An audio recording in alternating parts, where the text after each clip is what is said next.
Last time సమ్మర్లో ఊరికి వెళ్ళినప్పుడు మా హస్బెండ్ కోసం కరపెండలం బెల్లం పాకం అనే రెసిపీ చేశారు మా అత్తయ్య.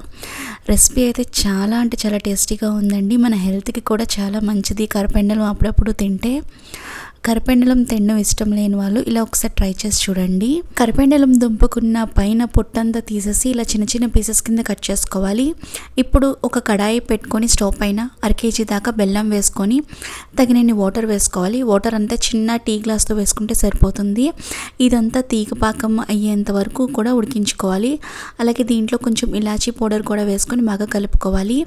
ఇలా పొంగుతున్నప్పుడు బెల్లం పాకం అంతా దీంట్లోకి కట్ చేసుకున్న కరపెండలం దుంప ముక్కలు వేసుకొని బాగా కలుపుకోవాలి. ఈ కరపెండలం దుంప ఈ బెల్లం పాకం అంతా పీల్చుకునేంత వరకు ఉడికించుకోవాలి. ఇదంతా అవ్వడానికి ఒక 10 నిమిషాలు టైం పడుతుంది. 10 నిమిషాల తర్వాత స్టవ్ ఆఫ్ చేస్తే కరపెండలం దుంప బెల్లం పాకం రెడీ అండి. వీడియో నచ్చితే ప్లీజ్ సబ్స్క్రైబ్ చేయండి.